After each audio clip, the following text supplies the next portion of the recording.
Welcome to Edu Talks, tips and tricks for online teachers. It's a video discussion series in which we are having educators from all over the world share their wisdom.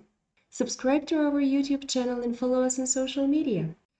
Today, my guest is Rachel from Speak Up in Israel, and she has prepared for us tons of specific games and tools she uses for teaching elementary students. In general, what else, as far as tips and tricks for online teaching, do you want to share with our audience? One thing also that I personally really enjoy doing is if I go into a game, depending on the kid, I've taught them that if you go down here, you've got all different shapes and things, and they can create a game piece. So when we're playing a game, they can pick a game piece they like. They know how to change the color to whatever they would like it to be. And then they're playing the game. I'm playing it with Yes. them. So I'll pick a game piece and they pick a game piece. And then I have on my phone actually a dice. So I'll hold the dice up to the camera so that they can see the, dice spin and they know what number to go to. That's a And then they'll count one, great two, way. three. Instead of throwing see, this is another great tip. Instead of using real dice, you use the phone dice. Yeah, Excellent. so that they can actually see it. And it will, just like on a regular dice, it does actually spin. So I have it on my phone at all times, and you can see it spins, which is why they can't be like, "You're cheating." No, I'm just Yeah, hitting the no button. cheating. Is it a special app, the dice? No, it's actually freediceonline.com. Excellent.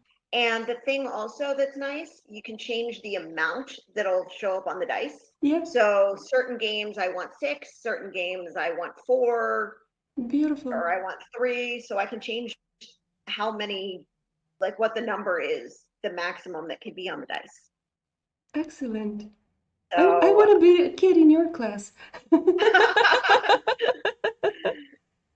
even a game like this, I will use a game like this with my native speakers who are learning to read. So I've got kindergarten, first grade kids that are just beginning to read, but I will also use this with my Hebrew speakers learning English as they're getting better in English. So what I'll do with this, if it's a learning to read game for my native speakers, then I make them read the words and give me a sentence. If it's my kids that are just learning Hebrew, but are good enough that they can make sentences, I'll play a game like this with them. And again, if like the dice lands on 2, they can pick any word here. So if they choose to pick A, then they have to give me a sentence with the word A. I Mm-hmm. have a dog. Or, and again, with them, because it's not a reading game, if they get a word that they may not know how to read it, they know they can just mark it and I'll tell them what it says. Because that's not a skill that I'm doing with that particular group. Whereas with my reading, with my kids learning to read, they have to read it. That's the point of the game. So, having different games like that is really important. And a lot of these games, Speak Up is excellent in providing us with materials, but a lot of their materials, they do get off Teachers Pay Teachers. So this is something that you can easily get off the internet. Uh, some of the activities that I have, like, you know, I think we got off just the internet, just silly pictures. You just look up funny pictures. Oh, another thing for when I'm working on shapes with kids, I'll usually pull up a blank page like this. Again, they know now how to use all of this.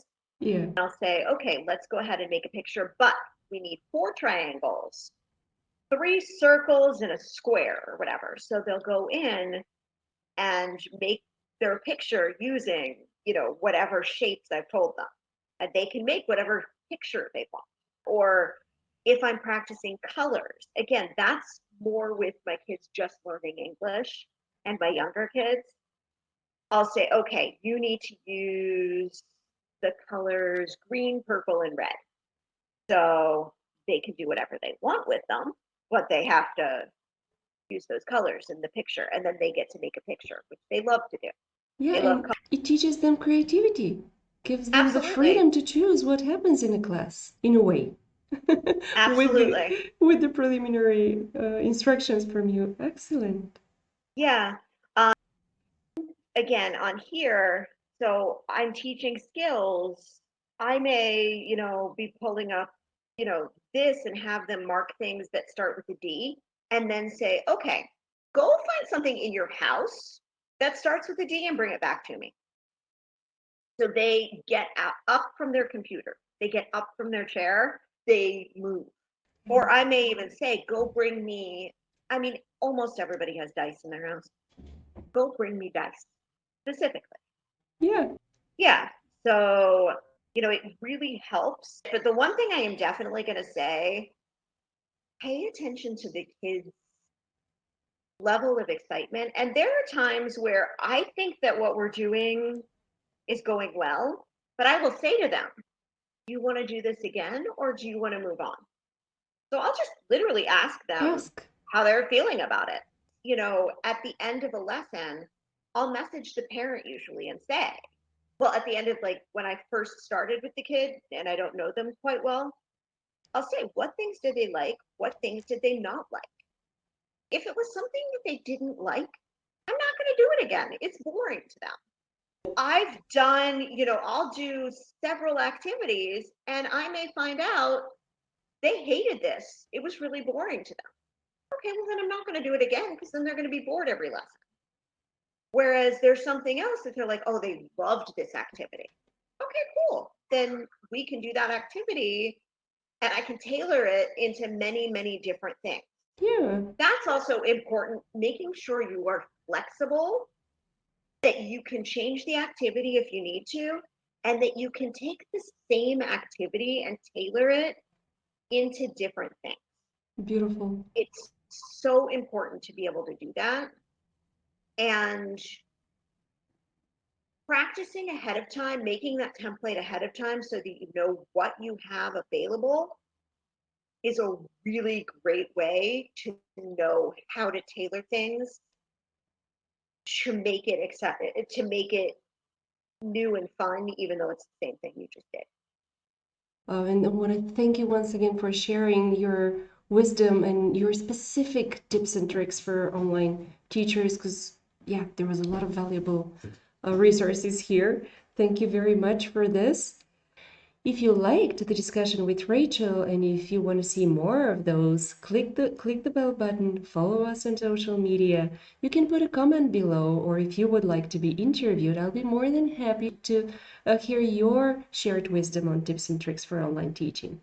Follow us on social media. I'm looking forward to the next episode.